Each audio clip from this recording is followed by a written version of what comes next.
course, we will settle for the details now. My name is Elton Brobe. We are live on all your social media handles, on X Spaces, on YouTube, on myjoyonline.com, and of course, on Facebook. Now, the Senior Staff Association of the Volta River Authority has concluded a meeting with the Energy Minister on the proposed merger of VRA and Bui Power Authority. The draft bill currently in Parliament seeks to consolidate the Electricity Company of Ghana with the Northern Electricity Distribution Company, NETCO, and create an independent thermal power authority from VRA's thermal plants. The workers say the move will undermine the financial viability of VRA if allowed to go through. Today, they met the Minister of State at the Energy Ministry, Herbert Krapap, following a referral from the presidency to the minister to engage the workers. Now, let's understand what went on today. Joining us on the line is the chairman of the Workers' Union, that is the Senior Staff Workers' Union of VRA, Theophilus Ahia. Mr. Ahia, good afternoon. Welcome to the Pulse here on Joy News. Good afternoon, Elton. So, what justification did the minister provide for this proposed merger between VRA and Bui? Thank you very much, Elton, and good afternoon to your cherished listeners. In fact, we had a meeting with the Minister of State in charge of the Ministry of Energy, Honorable Krapap, this morning. In attendance was the board of the Volta River Authority and the management of the Volta River Authority. The minister came in and he tried to explain the reason why they are doing all this restructuring, but he did not dwell on the objectives of the bill that was sent to Parliament. So we were emphatic in our statement to him that the Volta River Authority is the only state institution surviving to today, 63 years old. The Volta River Authority is managed efficiently, and it continues to provide reliable and affordable power to the people of this country. And therefore, the bill, in its current form and shape, is not going to serve the intended purpose he was explaining for the Volta River Authority and the good people of this country. But before we get to your demands and the position you've taken, what exactly did the minister say that influenced the decision of government to undertake this exercise, to merge these two power-producing companies? The minister, according to the minister, there is a long-standing cabinet memo since 2017, which is calling for the merger of the Volta River Authority and the Bui Power Authority, the hiving of the Volta River Authority thermal assets and ultimately sell it out, and also the merger of the ECG and that of the Northern Electricity Distribution Company. And that he was then the deputy minister, and then he chaired the committee that put up the document as a technical committee, so he's very much aware of the work. And like I said earlier on, the minister, the memo accompanied the attempted bill to Parliament. He did not touch on the objective, and therefore he is thinking that the Volta River Authority needs to be restructured so that it can be efficient in, operating hydro, and also try and operate thermal as a solely an authority, and then the renewables. And all these things, in fact, these are imagination, because the Volta River Authority as a institution is going to operate in the hydro, the thermal, and then the renewable efficiently. So that was what he tried to explain. But the main objective that accompanied the bill to Parliament, the minister did not touch on. So what was the response of the senior staff? Our response was very simple, that we have petitioned the president, and I know for that matter why he's meeting us, and therefore all our arguments against the objectives as espoused in the memo accompanying the bill are very clear, and we are not departing from that stand. The four thematic areas that they discussed, which is to improve efficiency, to bring in private sector participation, to reduce government financing of the state institution, and also to make the power affordable or to the cost a little bit lower to the Ghanaians, where they were all flawed. Right. So we think that the bill should be withdrawn from Parliament, and it's not in the best interest of the authority and that of the people of this country. So you found no favor at all in government position on this proposed measure? Yes, we think that it's not in the best interest for the people of this country. So going forward, what was the outcome? What did the two groups, yourself and the minister, agree going forward? Well, the minister indicated to us that he has asked Parliament to stay the bill, and that is the position because he has realized there were some few administrative challenges. Well, and our demand on the minister is that we think that the bill should be withdrawn, and also it should also make it a public announcement. Let the people of this country know officially that they have withdrawn the bill, and then we can also stay our action and make sure that we bring some stability into the business of the Postal Review Authority. If the minister's words were that Parliament should stay the bill, it means Parliament should suspend further consideration of the bill. It doesn't mean a total withdrawal. That is it. So we ask that it should make a public announcement that they are withdrawing the bill from Parliament. And what response did you get from the minister? Well, we believe in what he said. We trust him that he will do the needful to ensure that our demands are met. And because we are peaceful people, and the Postal Review Authority will continue to provide the services that is bestowing for this country. And we know that he's a fine gentleman and he will do what is right. But if the minister's words does not change from stay to total withdrawal, what will be your next line of action? Well, we will continue because we have a series of actions that we've planned to undertake. And I know that he and us will not be happy to go that trajectory. So it's our hope that he will do what is right to bring sanity and some peace into the energy sector.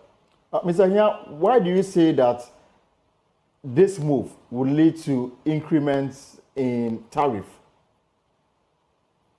Thank you very much. Like I said earlier on, the Postal Review Authority, comparatively to the independent power producers in this country, tariff is the cheapest. Is the cheapest because the Postal Review Authority is operating on what we call take and pay basis, whereas the IPP are operating on take or pay. The difference here is that even if the IPPs are not running and they are down, maybe due to shortage of fuel, which government is supposed to provide for them, they will be paid capacity charges and availability charges. In the case of Postal Review Authority, nothing of that sort happened because it's take and pay. Whatever is put on the grid is what you are paid for. Right. So when you give this entity to a private person, and that private person, for whatever reason, will allow to recoup his money within the shortest possible time. So therefore, government must provide that private investor a guarantee. And the guarantee the private sector, you provide to the private sector is to ensure that his money is recovered within certain time period. And therefore, capacity charges would now be splashed on the entity or their tariff. So, for example, the Postal Review Authority, the thermal tariff is around 154 pesos per kilowatt hour. The minimum from the space of the IPP is about 170 pesos per kilowatt hour. Okay. So if that is the minimum in the space at the IPP, then your guess should be as good as mine that once the private person takes you some money and take over the entity, you need to put his margins on it and you need to give him a commensurate tariff. So that in itself will bring additional burden onto the already burdened customers of this country. Right. And then the other matter about the inefficiencies that you highlighted was one of the minister's selling points. What kind of inefficiencies did the minister point out that government is seeking this measure to correct? Like I said earlier on, the minister did not dwell on the objectives that were attached to the bill that they attempted laying in Parliament. It never. But that notwithstanding, I can tell you the Postal Review Authority is efficient. For example, in the area of the hydro, like we have said in our petition, the Postal Review Authority is a member of what we call the Electricity Utility Cost Group. It's about 350 hydro plants spread over the globe. And they benchmark the performance of these institutions. And I can tell you that VRA is within one of the 4 best operating and well-managed and efficient plants in the world. So once he did not touch on it, we never had opportunity to discuss with him what does he mean by improving efficiency. But we pointed out to him that the Volta River Authority is very efficient. The Volta River Authority is the first entity in this country to bring thermal generation into this country. And we have managed and run that as facility for over 27 years. Recently, we told you, the Volta River Authority has relocated the Elsewhere American plants to Galamsey. And it's operating efficiently and effectively, manned by, Ghanaians. There's purely staff of Volta River Authority without any expert. So the Volta River Authority is efficient, and it is an institution that has been there for the past 63 years and is delivered for the people of this country. We cannot wake up one day and say the Volta River Authority is inefficient. It's well managed. There are very good processes, policies, and procedures that guide the operations of this entity. Right. So, he did not touch on that one, but we made him aware that the Volta River Authority is very efficient. Let me tell you, Edson, look, the Volta River Authority was modeled out of what we call the Tennessee Valley Authority in the U.S. The Tennessee Valley Authority was established in 1933. It's about 91 years old. Tennessee Valley Authority is operating, diverse portfolio of energy generation. They have a total generation capacity of currently over 32,000 megawatts. The Volta River Authority is nearly 2,500. So if Volta River Authority, which is 63 years and was modeled out of that of Tennessee Valley Authority, and is 2,500, why do we want to separate? Why do we want to disintegrate? Right. I thought rather we should be adding on to it so that it can continue to provide the reliable power and then affordable and national energy security for the people of this country. Right. Thank you so much. But before I let you go, just one quick question so that I can let you go, Mr. Anyam.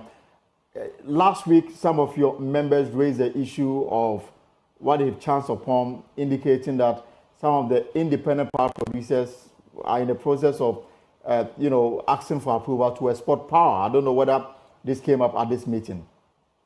No, it never came up. But I can tell you that behind the scenes, these are some of the ideas behind all these deals, and also to separate the VRA thermal from the Volta River Authority and sell to private persons. And you are simply against this move too? Totally, we are totally against this move. It is not in the best interest. Because look, let me tell you, we are talking about energy security. National energy is part of the national security. Right. So if we give over, currently the IPPs are close to 50% of the energy demand of this country. And if you take the Volta River Authority over 1,400 megawatt plant and give it to a private person, what it means is that you are handing over about 70 to 75% of the energy needs of this country into the hands of private persons. The day they will threaten, and they've been threatening always, the day they will threaten that we are not going to run because per the contract they've signed with the government of Ghana and UCG, the fuel that they use in producing power is called pass-through cost. So they do not go and look for money to buy. It's none of their business. It's the government that should make fuel available for them to produce power. So if in a situation where maybe government is hard pressed, like we are having these few challenges, and government is unable to provide fuel for them, they will not go and look for fuel and produce power and support this nation. What do you think is going to happen to this country? All right. And they will charge availability and capacity charges, even though they are not producing power. So it is a national security issue as well as an energy security for our economy. We'll leave it here. Mr. Theophilus Ahian is the chairman of the Senior Staff Association of the Volta River Authority, and they met the Minister of State at the Ministry of Energy, Herbert Crapper, this morning to discuss the proposed measure of VRA and BUI into one entity, and they are simply against this. This is the pause here on Join Us. Another developing matter we are keeping an eye on this afternoon is the upcoming news conference between the Ministry of Finance, as the Minister of Finance, and the visiting IMF team after they undertook a review of Ghana's performance under the program. That news conference is coming up pretty shortly. I'll bring that to you here on the pause. But let's talk about Galamsey before we talk about the finances of this country. Now, scores of Ghanaians dissatisfied with the level of destruction on the country's water bodies and forests have taken to the streets of Accra, demanding an end to Galamsey and the immediate release of 53 individuals, 54 actually, who took part in the Stop Galamsey Now demonstration a fortnight ago. The protesters have expressed their frustrations over the government's failure to curb Galamsey, which has led to severe environmental degradation, pollution of water bodies, and the destruction of farmlands across Ghana, carrying placards with slogans like "Save Our Land, Save Our Future," and "End Galamsey Now." They are marching through key areas of the capital, calling for swift and decisive action to halt illegal mining activities that have devastated several communities. My colleague Kenneth Jesse joins me for more on this. But before we do so, we've put together something to illustrate the scale of what we are talking about this afternoon. So this is day 3 of the protest. It started today, it's ending on October 5, that's Saturday. And the hashtag is Free the Citizens, Stop Say No to Galamsey. And that's what you have here. Their demands too, actually, the release of the 54 arrested, protested, and then a total ban of Galamsey. Right, so let me bring in my colleague Kenneth Jesse, who has been with the demonstrators when the march started from the University of Ghana Sports Stadium, and then the terminating point is a Blaster Square. Jacqueline Sumayebwa is also waiting him. So let me bring in Kenneth and Jackie. So tell me, where exactly have you got into now, and what can you report?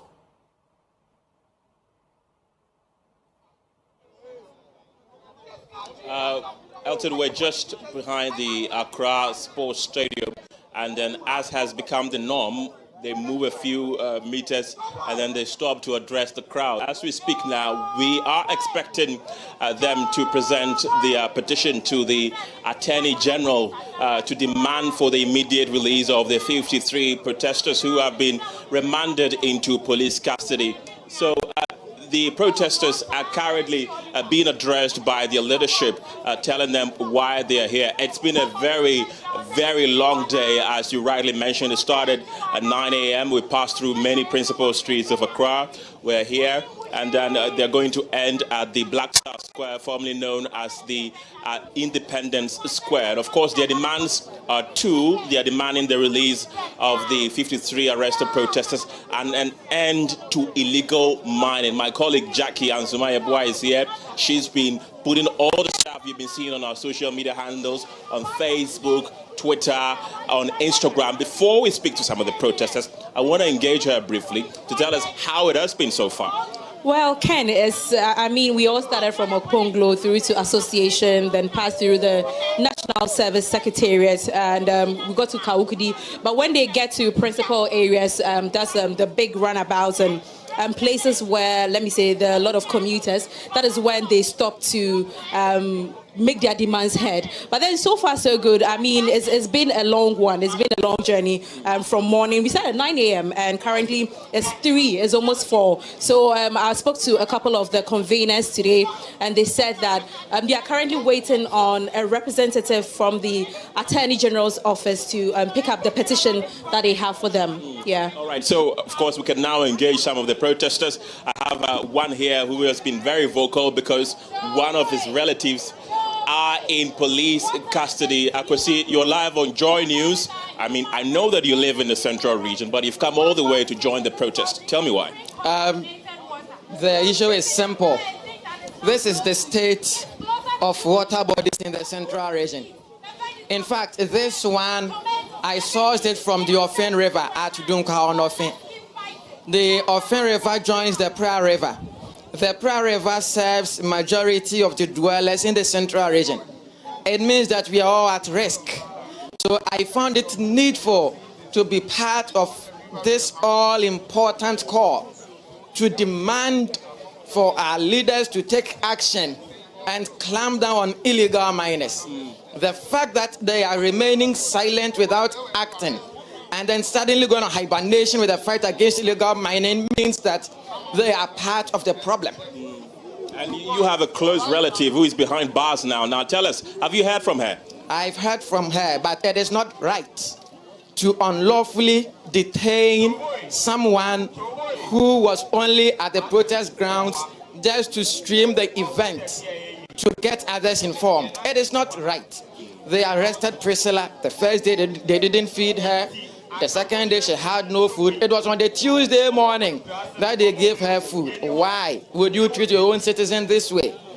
And so even as we are calling on President Akufo-Addo to do something about illegal mining, I think in the best interest of this country, and looking at how this whole matter has been handled, I think the Attorney General should resign because he hasn't stand in for Ghanaians.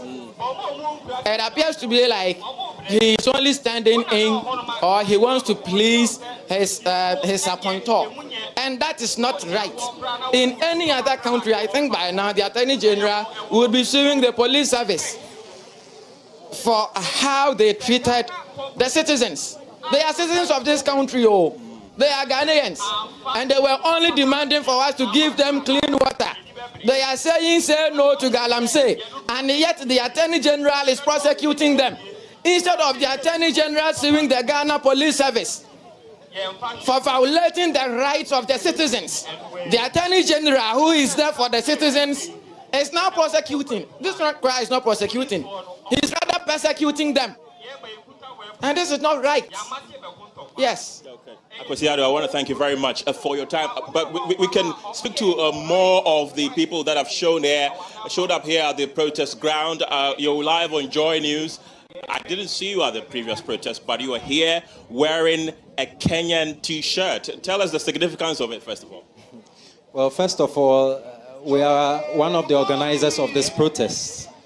And so we're there in the morning, but we quickly had to make it to the court to present a document on behalf of one lady at the Legon police station who has been in police custody for the past 7 months.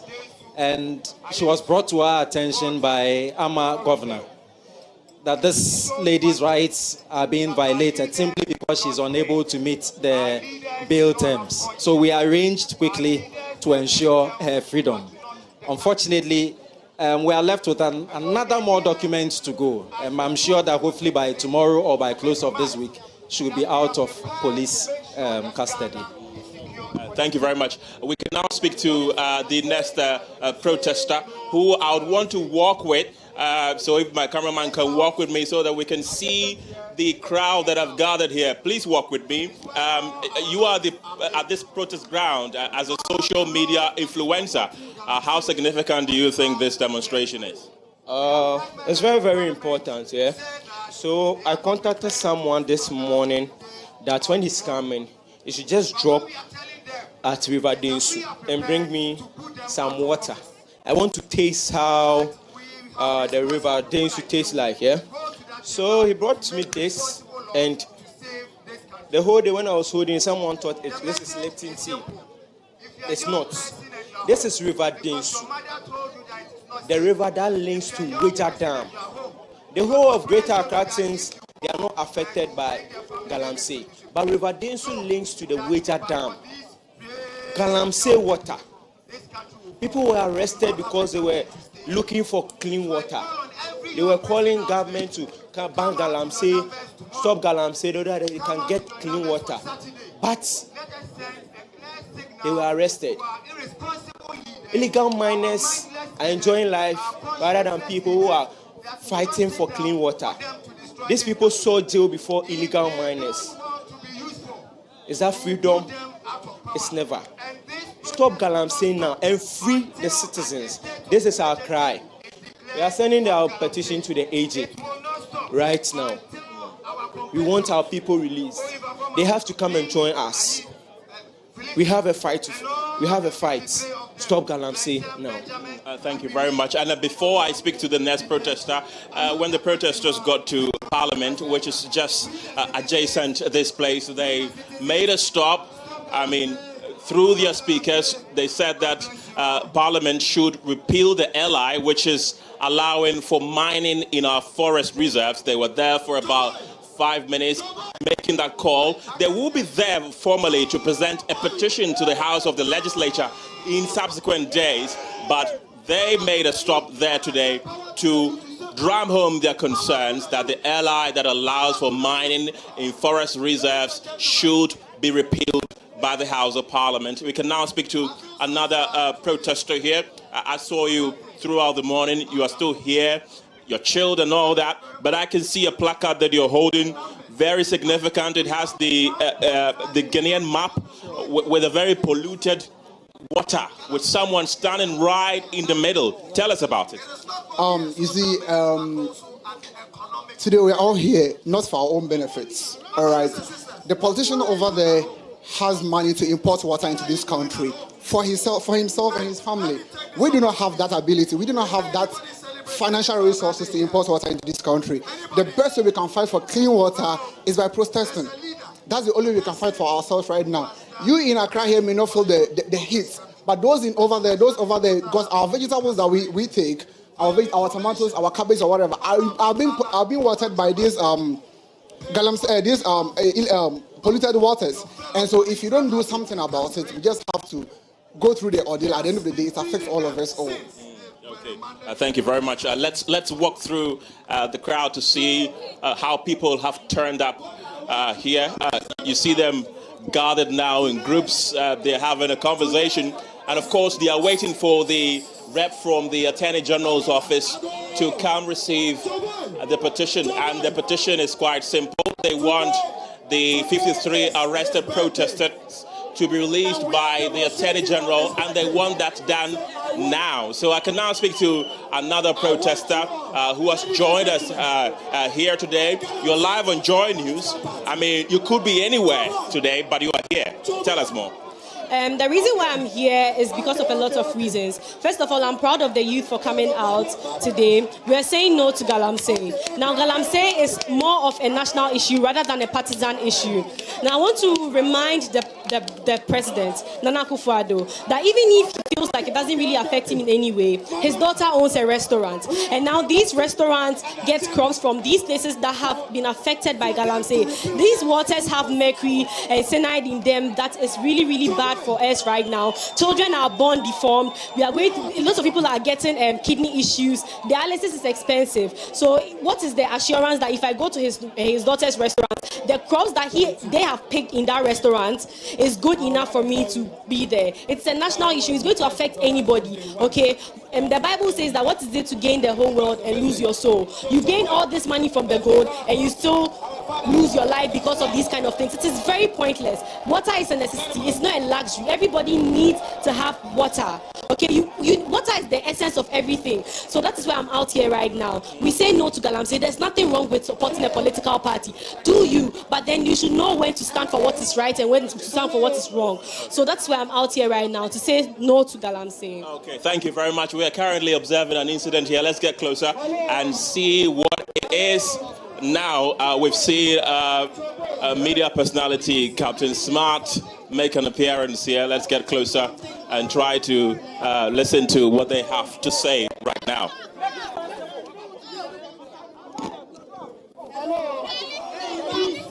Let me make something absolutely clear. Oh. So, this is not a political rally. This is not a partisan protest. This is not a group protest. We do not, as organizers, myself, Branson, everybody, all 20 organizers and all who help us. I want everybody to understand that the individual who came to address the crowd early on has no connection to us, has no business with us, and we are protesting as citizens of Ghana. He has no connection to us. We have no business. We are concerned citizens of Ghana, and we are protesting for Galamsey to stop now. We are protesting for our brothers and sisters who have been arrested and detained and put under remand. Free Please, I am begging each and every one of you. I am going to hand over to Captain, but let it be known we are Ghanaians. Full stop. Thank you. Hello. Before Captain talks, let me.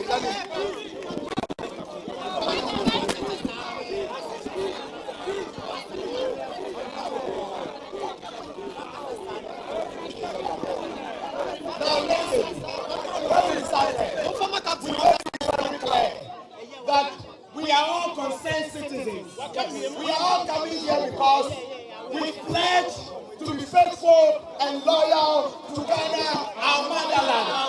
Not any political party, not any groupings. Now, this problem confronting us is not discriminatory. It's not affecting one party. It's not affecting another party. It's affecting all Ghanaians. So, everything we have said is now and formed. We are the organizers. And whatever we say, holds. Thank you.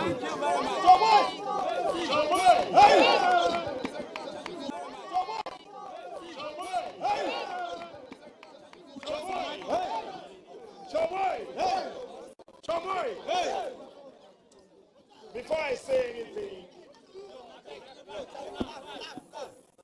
I would want all of us with a very loud voice sing our national anthem.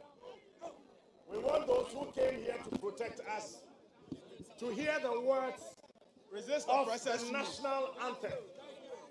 And whoever is listening and whoever that is watching must also hear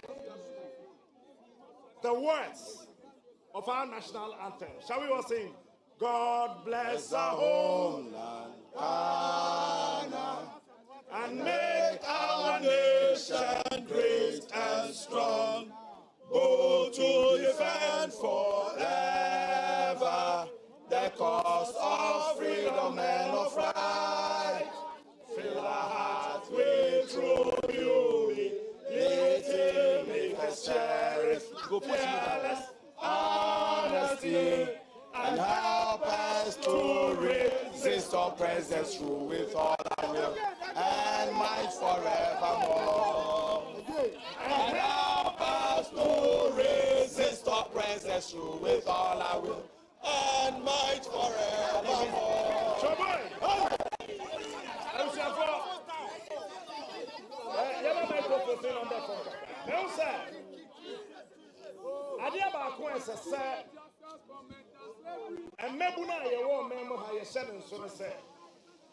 These in Kwakrafo have nothing to offer us. They've got nothing to offer us. And here number one. Number two. Identity. And I'm making a woman who has yet him. Yes, see where you are, Sika, no problem. Must say or may, no problem. But then Suaka, that's why a Benomoso. Mosano. And Suaka, Akaya Benomoso. I don't know. Yea, Nisika, you're meant to be a ton, Sua. Yakrefia, Rochedia.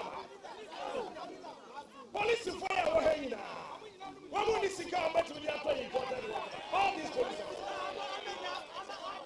Because and Pabwa pressure police fire were hanging.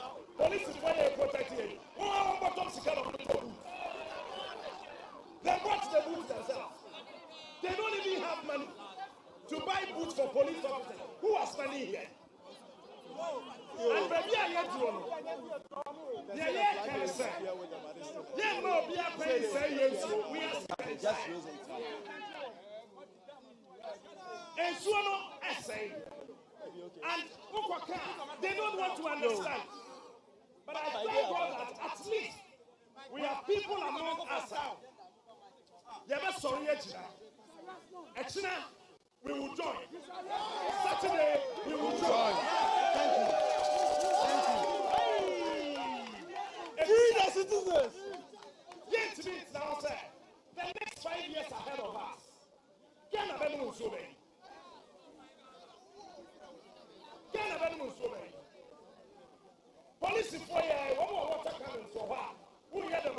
officer no aye di. O be bia nsuo ni de gu so. Nsuo be na o me de gu. Nsuo be na police for na pray go water council. Nsuo.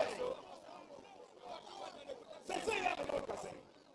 Samu kokko le butiti manager. Samu kokko for not teaching hospital. When we are dialysis, we check age now. When we are dorsal, between the ages of 18 and 41. These are the youth of the land. They yet to be grandsons. It's yet but these old men, they have stolen enough to buy whatever kind of water they want to drink. When we are watching, also my money there. And I am disappointed in the Ghana Police Service.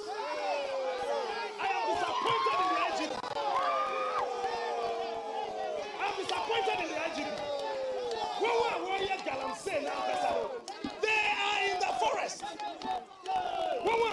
Galamsey, and the Ghana Police Service is telling the whole country, sir, one himself, they are two Galamsey, I will tell you. Ghana Police Service is forcing one himself. You have two Galamsey, I'm on Cobra. Ghana Police Service is your woman himself. You have two Galamsey, I'm on River. This is the kind of water. And police informed to me actually demonstrators on the street of Accra. But Ghana Police Service and the IGP, they can't go to Ankobra. And the police informed me, yes, sir. What they are telling us is that,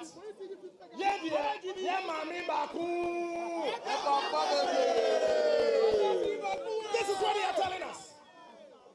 And yet, I said they are men only in Accra. They can't go into the bush. When we are to Galamsey, no, and they have made us to understand, sir, a criminal offense. So we say Ghana so.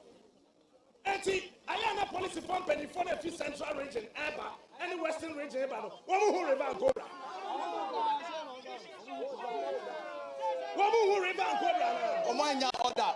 Order be from above. When the commanders are coming from Ashanti region, it's a river prana. As we speak, there's not a single river. Our eastern region, Ashanti region, central region, western region, Bronga Hafu region, and Swadia Papadio. Not a single river. Not one. Aka Volta Lake was a Volta River. And even this morning when we send our reporters to go there, and Suana started essay. And also I started essay. Yabadan Yemetimiatana or Maya, common water. But Kwame Nkrumah said something. And I always say it, that change, when it is denied or too long delayed, violence will break out here and there. Not that the men planned or willed it, but our accumulated grievances will erupt with volcanic fury. If these people, if they are saying that they can protect our waters for us, we will go into the forest and protect our waters. When we get there, they should send their politically branded police officers to come and kill us. They should send them to come and kill us. Because it's so painful, it's so heartbreaking. Say a war man. Now, even Mr. Police officers here, they bought it themselves. The state could not buy them boots. Common boots, police officers, they talk. What want to do with Musikato? Now, somebody will seek out the top boots, police officer. Who you won't say yes or no? What will happen to you? What will happen to you?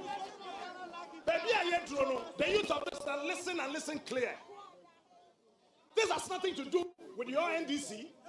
It's got nothing to do with your NPP. This has got to do with our lives. That is all.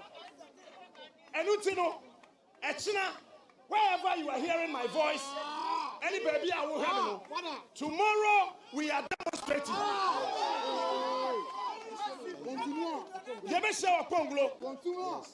Yes, they must release our brothers and sisters immediately. Now.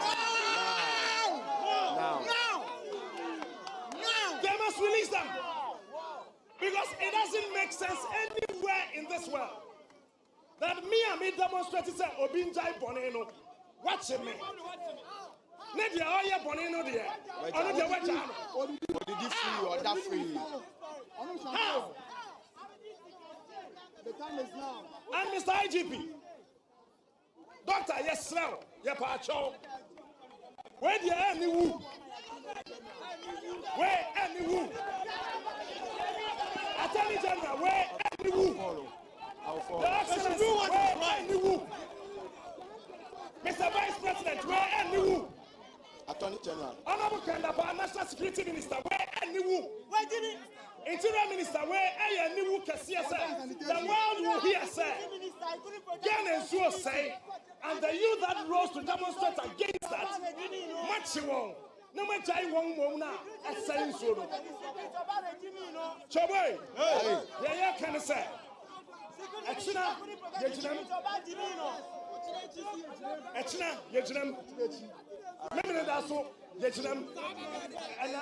and I know, sir, Saturday, vigil, Nadia. Who are mattress about Fabra? Yes. Because,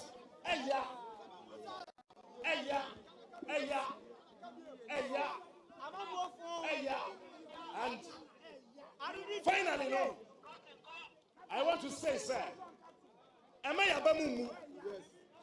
The youth of this country, Mama Yabamumu, Sa Eriano, Ebesepi, yes, Eriano, Ebesepi,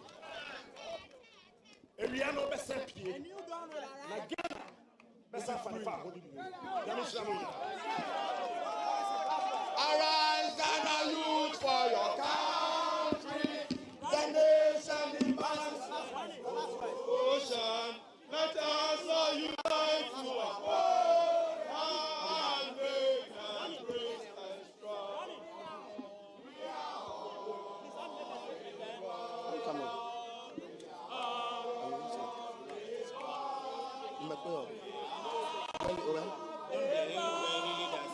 Announce the time. Would you get to me? Announce the time for tomorrow at Ekonglo 6. Hello, Joe Boy. We shall surely win. Venceremos. Now, we want to thank you all for coming out in your numbers, not with your political colors, not with your grouping colors, but you came as Ghanaians. We are grateful. See, I said what is confronting us is more than the comfort we enjoy. And I said that this is not just another protest, but this is a desperate cry for survival. So tomorrow, we are coming again. Okponglo, 6 a.m. 6 a.m. 6 a.m. 6 a.m. Listen, I'm pleading with you all. Let's come out in our numbers. The same way. Let's be Ghanaians. Let's stand against every odd and show up tomorrow. And we are moving straight to this place. We are yet to petition the AG's office. They are around, so we will be doing that right here on the platform. So the people we will be petitioning are around. We will put the petition together, and then you will all be witnesses to it. Now, I want to make this statement. I know there is a rep coming for the petition on behalf of the AG. But by 6 p.m. and beyond, when we get home, we want to get a release from them that they have received their petition. If not, we will come for our petition tomorrow morning. Thank you.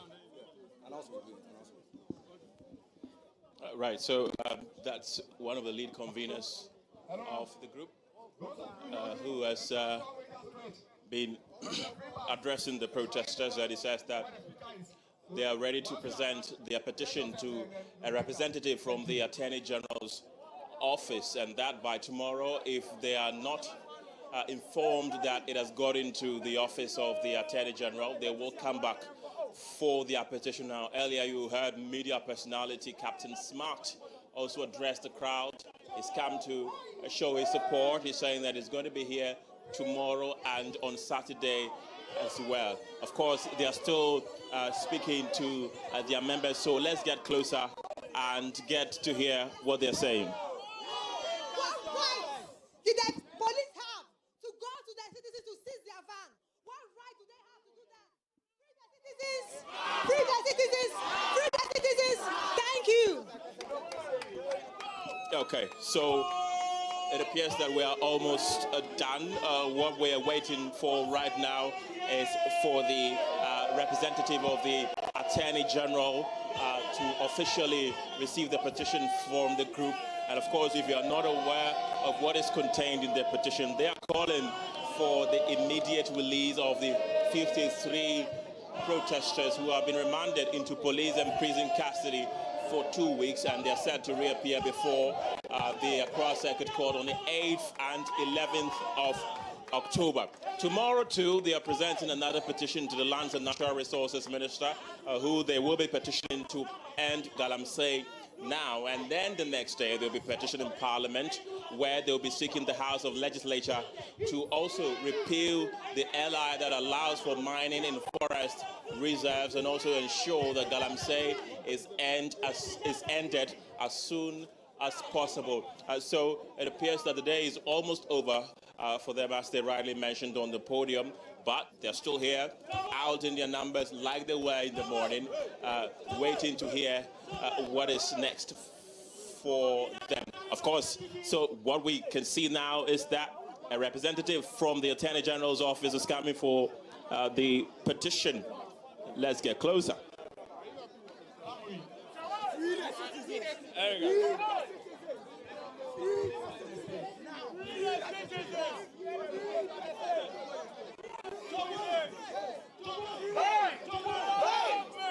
That's a representative from the Attorney General's office coming to receive the petition on behalf of the AG. We have some strangers amongst us. We would plead that they go back a bit. We would plead that they go back a bit. We would plead that they go back a bit. They are invading our space. Before we engage, we plead that they go back a bit.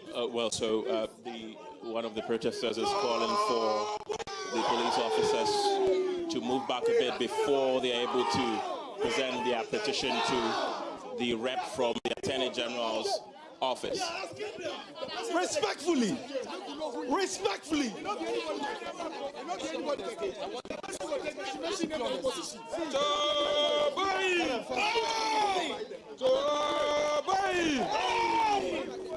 It's like we have visitors. Yes. And we don't expect any other visitor who is not ready to admit that truly our freshwater bodies are being polluted. Our brothers are behind bars unlawfully. If they admit to this lawlessness, then we are ready to talk. And we are not talking about anything other than these two objectives.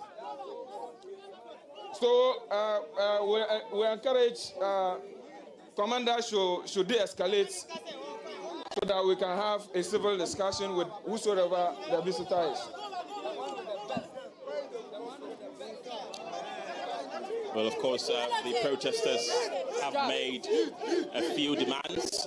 One of them include that the police officers guarding the person who is coming from the office of the AG go back a bit. It appears that they've heeded to the call. They've gone back, but now he stands there with two other men flanked to his left and right, ready to move to the podium and receive the petition on behalf of the office of the Attorney General.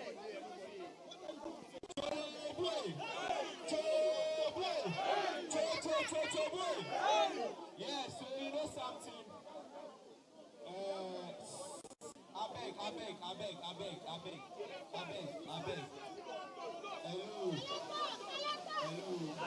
Well, the They're trying to calm down nerves here.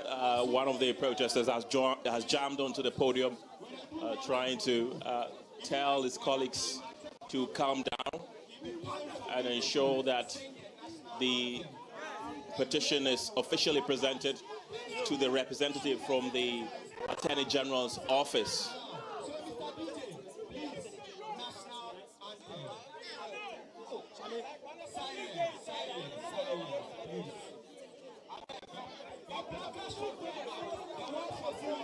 Right, so as it stands now, of course, the rep from the Attorney General's office appears calm, waiting for the final decision before they can meet with the protesters and receive their petition. And of course, they're being instructed to all raise their placards. Yeah, and then they're calling that they all sing the national anthem for the very last time before the petition is officially presented to them.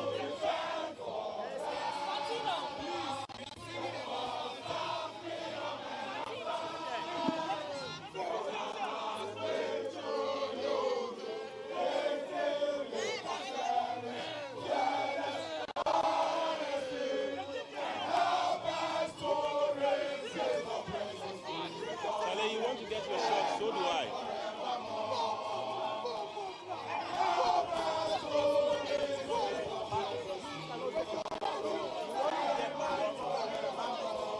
But me too, I'm also live.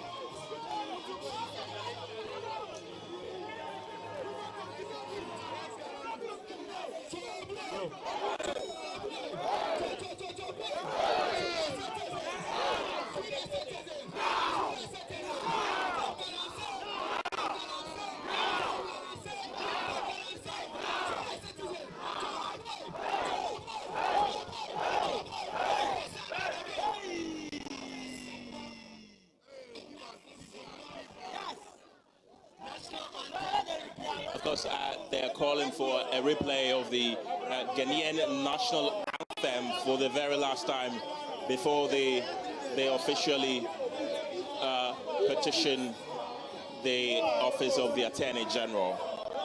And of course, they are all singing the national anthem in unison.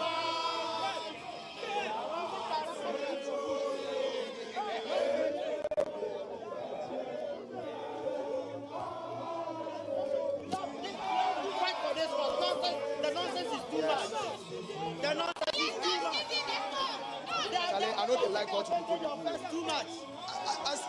It no be you. It no be you. It no be you. It no be you. Yeah, they rock.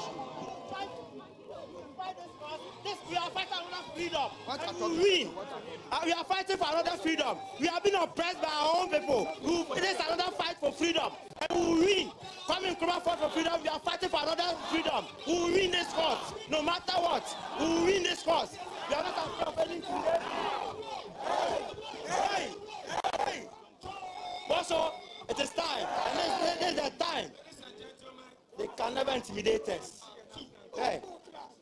I'm on try. Illegal mining on our bodies and in our forest reserve must be banned. Our brothers and sisters who are when I walk out with soft boys, dodo. Walk out with soft boys, dodo. And you will get on the casa. No move so when you are break.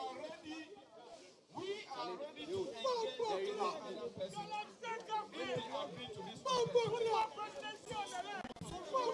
Okay, we can see that the rep from the office of the Attorney General going back. We do not know what has informed that decision, but of course, we're getting closer to see what is happening right now. Being escorted by about 10 police officers. Engage the citizens. You don't forgive. I beg you.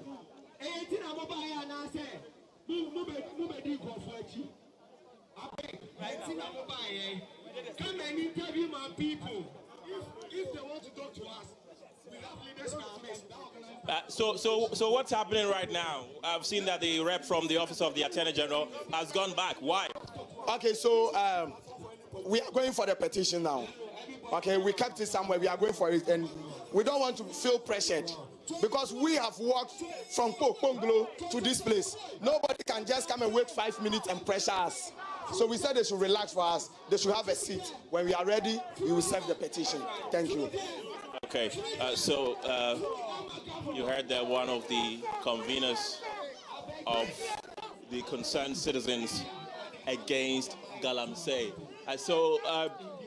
Of course, the rep from the Office of the Attorney General showed up a few minutes ago, but the protesters demanded that the police officers that were guarding him move back a bit. They all heeded to the call, moved back, and then later we saw him turning around, going back, and then I inquired from one of the conveners of this protest, and he did indicate to me that they have told them to rest a bit because their petition has been kept somewhere. They are going for it. They cannot be pressured by the Office of the Attorney General because they've walked all the way from Legon Stadium to here. So they should relax, have some patience for them. They will get their petition and will call them when the petition is ready for it to be handed over to them. So that's what's happening right now. Let's get closer one more time.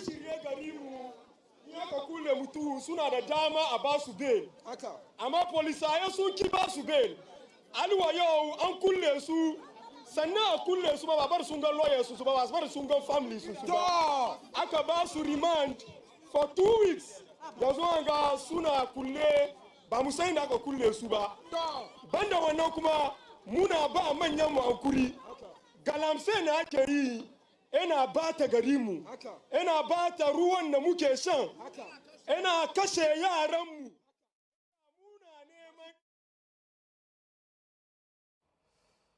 So they are coming to the end of today's demonstration. They are waiting to present their petition to a rep from the Attorney General's office, and when they are ready, we'll take you live to the Blaster Square. But we are also waiting for the start of that news conference by the Finance Minister, updating on government Eurobond arrangement. We'll have that also for you live here on Join Us. But such demonstrations have in recent years not seen many people come out in their numbers to join, even though in principle, they support the action. So the feeling is that such persons take their support to social media in one form or the other. Let's look at this, whether this is the way to go. Professor Kobe Mensah is a professor at the University of Ghana Business School with his research focusing on political communication, election, public opinion, and voting.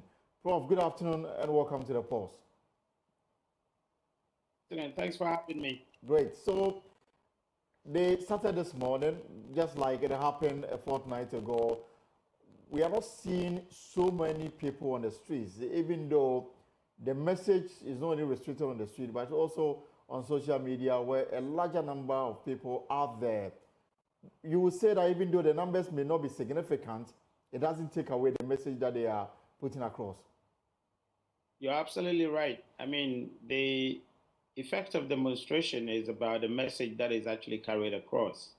Now, don't forget, we have a government that has actually cracked down on any, a protest, any political participation that demands that people go to the street. Although this is a president who actually believed very much in that earlier, before he became president. Now, during his tenure, we have seen continuous suppression of political participation, especially when it comes to expressing grievances. And I'm sure most people are very much aware of that, that fact. As a result, people are very much careful, not to, possibly risk their lives, although the police and the security agencies largely have actually given assurances. People can't trust these institutions because of the evidences. You remember when the people were supposed to actually mass up during the Fix the Country, clearly there was a forceful, pushback from the security agencies. And so since then, people have actually taken cautious approach. but it hadn't actually quieted them. I mean, it hadn't actually prevented them from making their views known. We have seen quite a lot of a push on social media spaces, which is, equally effective, because even that, transcends the borders. They have actually entered other, conversations. Recently, we saw, a podcast, or one of these, social media, commentaries coming from, influencers from across the globe, and so it's still effective. It's still, impactful, but of course, descending into the street, people are a little bit careful because of the kind of government that we have.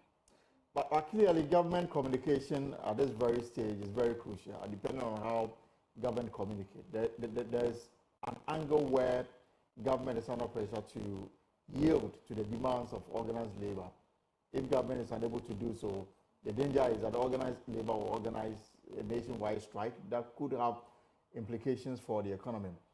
Government is also looking at not hurting, folks in the mining areas. So how should government go out? In the shoes of government, it will be very difficult at this very moment. What did you agree? I think it's a false narrative. The idea that, when they crack down on, Galamsey, illegal mining, it would hurt, these communities. It's a false narrative. They're definitely not saying the truth. The truth is that majority of them are involved in it. They're not prepared to stop, but then they're used in other, kinds of, a narrative to actually, or other kinds of, issues to actually push that narrative. We all know that, there had been evidences, including the government's own setup committee that actually issued a report indicating that government officials are very much neck deep into the Galamsey. Right. But they tried to say that, of course, those areas, the mining areas, will feel unhappy and as a result will vote against them. That's not the truth. The truth is that they're not ready to stop. And so they're using other narratives to push into the consciousness of the people. But the people know very much the truth, that government is untruthful. Government is not actually saying what the right situation is. If they want to stop Galamsey, they would stop. If they want to actually push, the laws to make sure that they deal with people dealing in Galamsey, they would do it. But because government is very much involved, you have a whole Ashanti regional, party chairman, boldly involved in Galamsey, and it's the truth. It's not anything that is a secret. He says he's a licensed small-scale miner. Well, but he's actually involved in the mining, and there had been evidences that his company has actually been involved in the destruction of water bodies. And so, of course, the eminent professor committee also came out with reports actually that suggest that government officials are very much neck deep into the Galamsey issue. And that's the reality. But of course, they're trying to find other narratives to actually prevent them taking action. Bob, thank you so much for your time this afternoon. I'm sure that in the days to follow, we'll have more time to engage on this very matter. We'll take a short break. When we return, I'll take you to the office of the Minister for Finance because there's an update on Ghana's Eurobond program. So I cannot take you live to the Ministry of Finance where the minister is updating the country on government Eurobond program. 21 days. Investors had two options to choose from. The first option, what we call the PAR option, which has no nominal haircut, which has lower interest rates, but also longer tenors, up to 2037. And the second one is the DISCO option, which has 37% nominal haircut, higher interest rates between 5 to 6%, and shorter tenors, 2029 to 2035. Both options entitle bondholders to receive compensation for interest payment arrears up to December 2023 in the form of post-default interest notes, what we call PDIs. I am delighted, ladies and gentlemen, to announce to you that after all the negotiations, we have achieved an overwhelming success. we obtained more than 98% consent, which is significantly higher than the 65% threshold from bondholders following the launch of the exchange offer and consent solicitation in September 2024. And so the threshold we expected to achieve was 65%. What we have achieved is more than 98%. And this is the reason we are very happy about the overwhelming success of this consent solicitation. This impressive results surpasses international benchmarks and demonstrates the strong support of Ghana's bondholder community across Africa and in the international markets. It's for this reason I want to thank all our bondholders, the bondholder community, for standing by Ghana, for working with us to achieve this feat. As a result of this successful debt exchange, the country will exchange almost 13 billion US dollars in Eurobonds for new bonds in the coming weeks. This development, ladies and gentlemen, cures Ghana's default on international bonds, paving the way for normalized financial relationships with rating agencies and international markets. In a sense, Ghana has now restructured over 90% of its eligible external debt. Over 90% of our eligible external debt, marking a significant milestone in our economic recovery. Ladies and gentlemen, we have achieved significant debt relief in record time. By this feat, we accomplished a remarkable milestone in our debt restructuring journey, completing our Eurobond debt exchange under 9 months. I do not want to assume that the other countries that have done their restructuring didn't do well. But compared with what they have done, ours has really been faster. And this is why I prefer to say our restructuring journey has been faster and bigger. Faster in terms of time, 9 months. Zambia did 3 years. Sri Lanka actually declared a debt moratorium 6 months before we started. They have not yet concluded their Eurobond, their restructuring. And so apart from being faster, by all international standards, it is also bigger because we have achieved the biggest relief in recent history as far as Eurobond, their restructuring is concerned. So my friends from the media, if you want to quote me, say faster and bigger.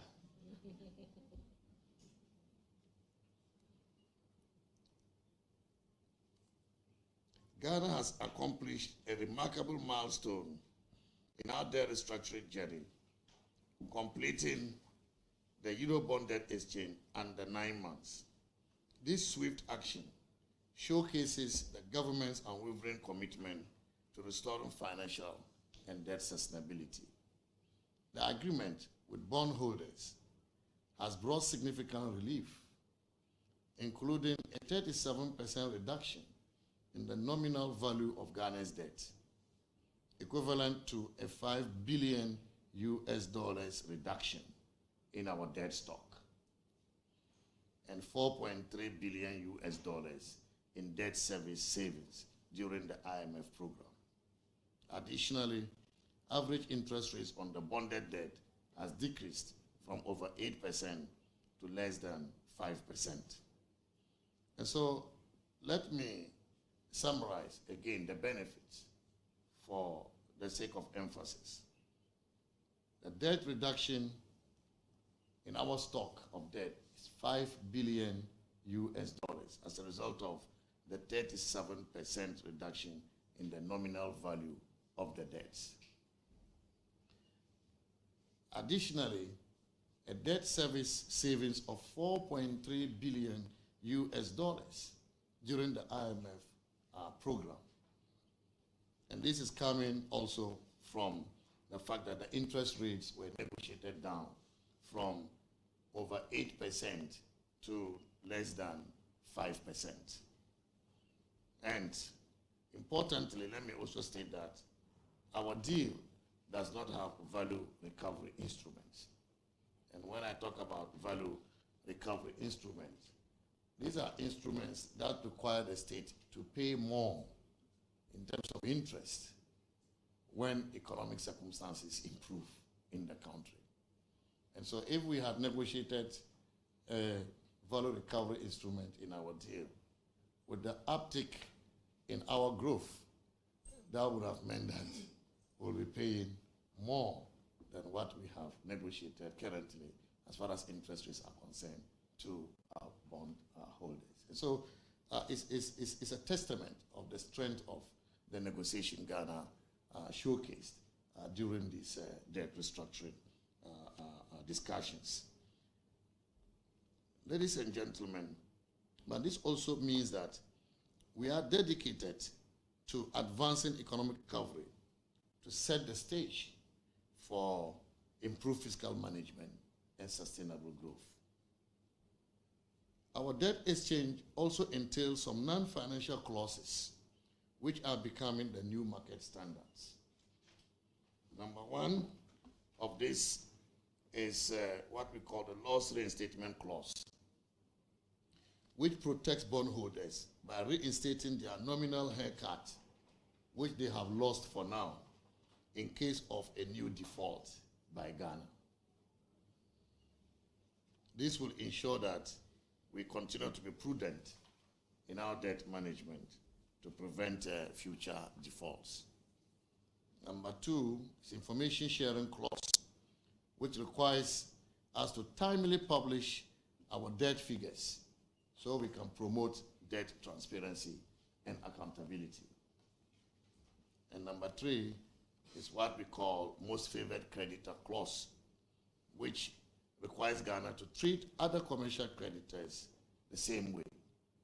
In other words, we cannot treat other commercial creditors more favorably than bondholders.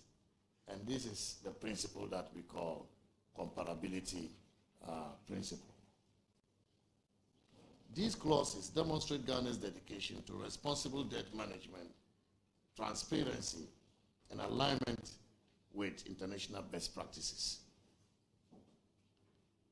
As far as the impact of the restructuring on our debt to GDP, as a measure of debt sustainability, I would like to update you also on what this means for us as a country.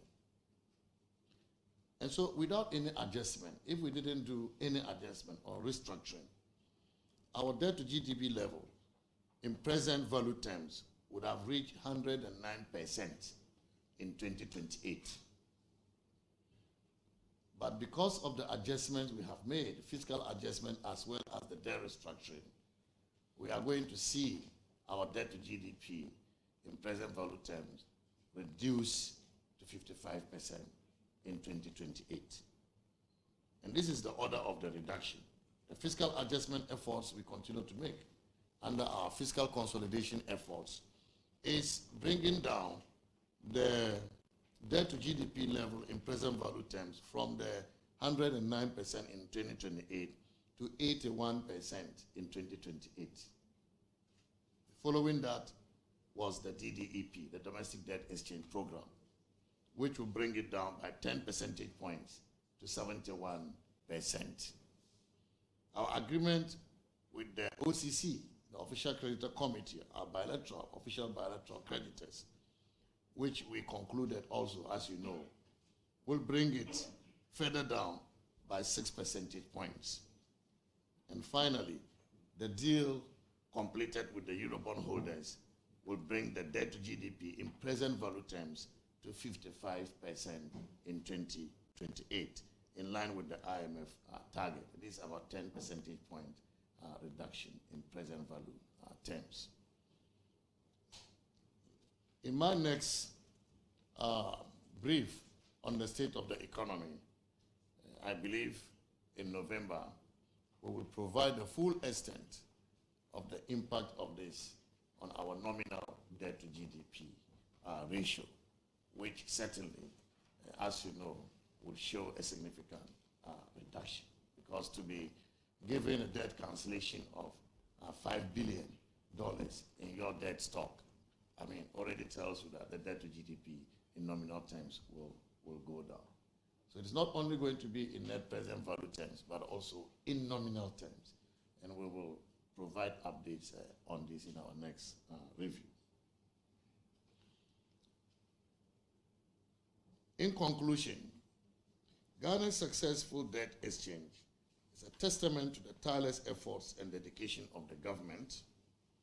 This achievement marks an unprecedented success, positioning Ghana for a brighter economic future.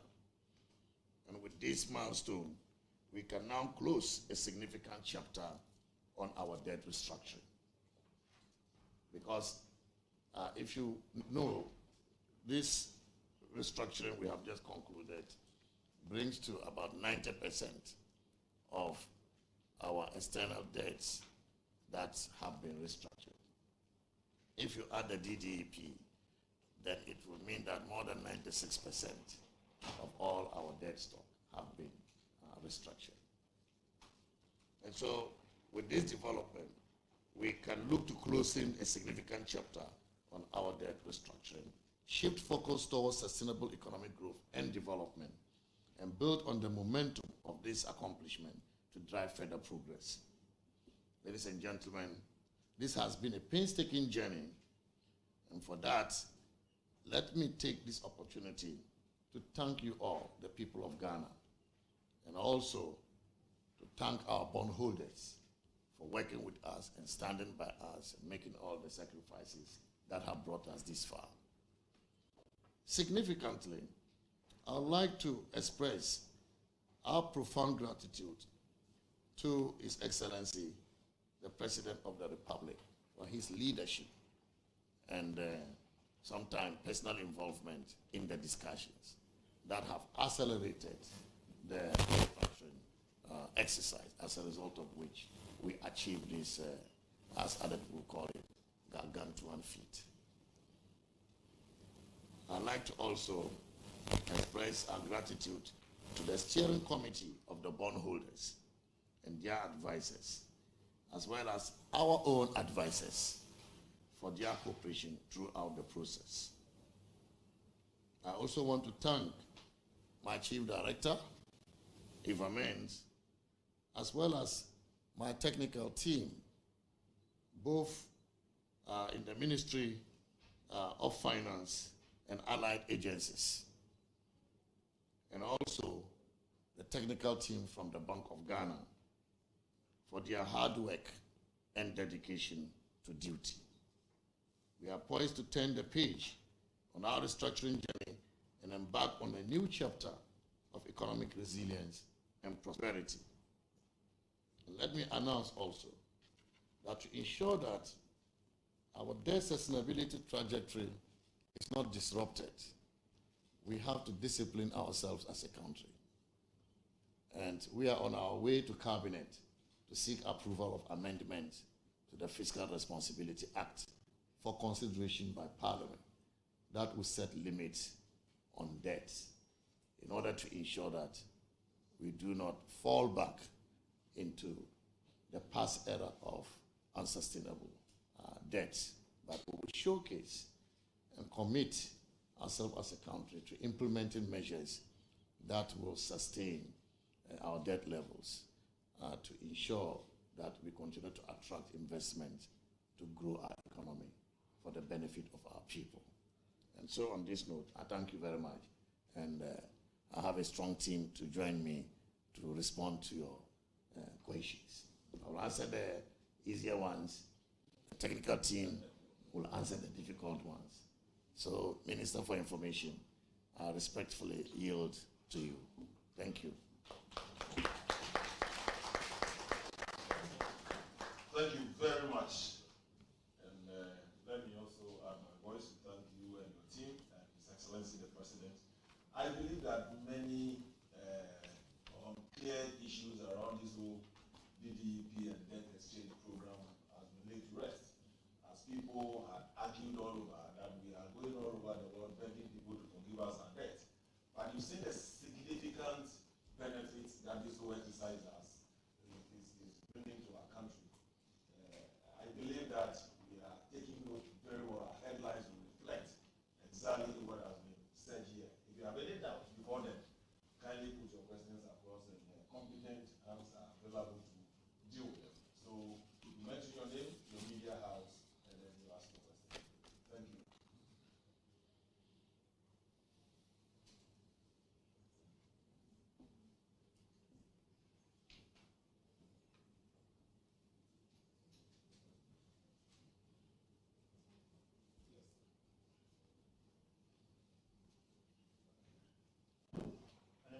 My name is Winston Taki of Joy Business. First of all, congratulations on the success of this restructuring. I believe this has been a very tumultuous journey. Nonetheless, I would like to understand that what will this robust success be, especially now that we are still under the IMF program, and also its impacts on the city and also the path towards economic recovery. I also like to understand what this offer will mean now that it's been concluded, basically on us servicing our future debts. And when will we start paying our debts?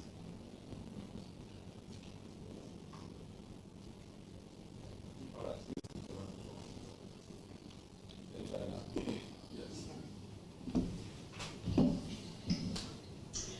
Hello, good afternoon. Minister and your team, congratulations.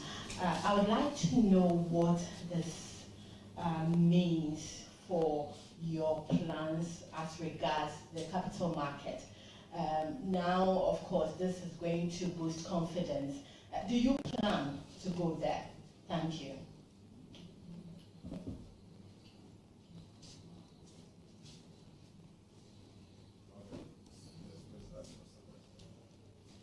Okay, my name is Manu Bruce from Graphic.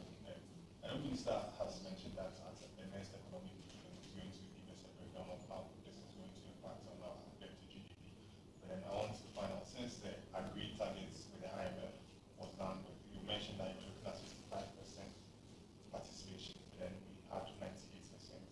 So are we likely to see a review of the 55% debt to GDP agreement with the IMF? Are we likely to see that we reviewed downwards? Okay, I think that should be Okay. for the first round. Yeah, so first question, what will be the success of this, the impact of this success on the city recovery? I mean, certainly, simply, if you were to pay $5 billion US, you're going to source the $5 billion US from our domestic market. And so there's going to be an influx of Forex. And to that extent, demand for Forex will be higher. And the impact on the cedi depreciating will certainly be likely. And now that you have that savings, you are forgiven $5 billion, it simply means that your demand to service these debts. And it's not just that, the interest rates have been negotiated down. So the quantum of payments you would have made is gone down, and thereby will affect your demand for Forex lesser in proportion than you would have experienced if you were to pay the full extent of coupons for the servicing of these debts. And so the impact on the cedi recovery is going to be positive. Secondly, with this development, Ghana is likely to get positive upgrades, right? And when you get upgrades, the international community's confidence in your economy increases, investor confidence increases, and so investors will come in more than they have done over the last 2 years to invest in your economy. When they are coming in, they are bringing in Forex, which then strengthens your currency. And so both ways, whether in terms of the savings that we are making and also the investor confidence and the investments that will be coming into Ghana, they certainly will have positive effect on the exchange rate. Then servicing our future debts. When we've started, the date we settle with the Eurobond debts, we will start paying, and we're settling in the next few weeks as we announced. So by the 98% we've achieved, we've all consented to the exchange, but the actual exchange will take place over the next 2 weeks. And once you exchange, it means that there is settlement, and therefore you have to start paying, servicing the debt. Although you will not service at the levels that you would have done because of the reduction in the interest rates, and also because of the reduction in the principal. You certainly will be paying less than you would have done. But with the official creditor committee, the official bilateral creditors, we said before that the servicing of the debt has been postponed until I guess after 2028. Yes. So there are different levels of creditors that we are dealing with. For the Euro bond holders, we start the servicing of the debt once we settle. And for the official bilateral creditors, the servicing has been postponed until after 2028. I hope that answers your 2 questions. The next one, plans for capital market. Do you plan to go there? We are back there. With this conclusion on the restructuring of the Eurobonds, our debt, Eurobonds are going to start trading the very day we settle. And so we are back. What I believe you wanted to ask is whether we will go out, borrowing from the capital market. And that is a decision we are yet to make. So in due course, we will announce to the world when we're going to take additional debts. But as far as going back to the capital market, we are back to the capital market because our bonds are going to start trading from the day we settle. And that is good news. Many people have said that the international capital market has abandoned Ghana, but I can tell you that with this development, we are back, and we are formalizing and normalizing our financial relationship with international markets. And then the other question, are we likely to review debt to GDP down? No, but it's likely we may achieve the debt to GDP faster than originally planned. Okay. Yes. Deputy Minister for. Colleagues, I know that we all for the Honorable Minister and his team. Somewhere around our pocket, please.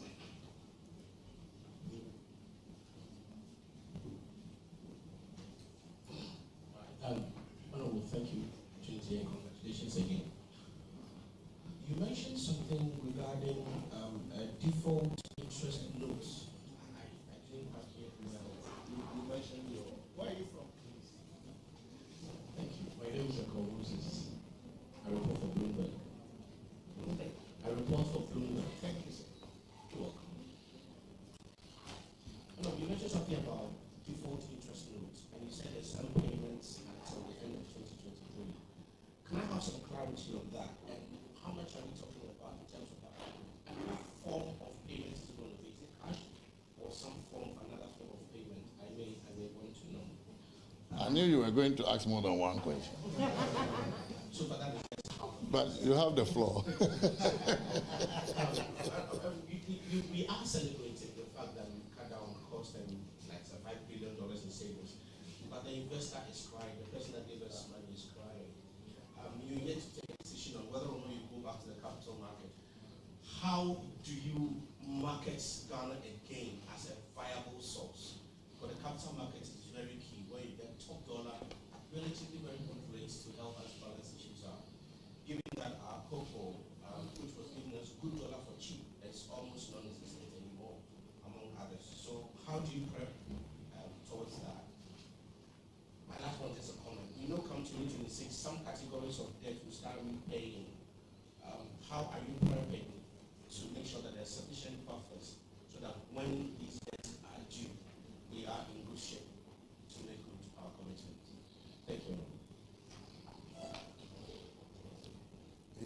three questions, maybe.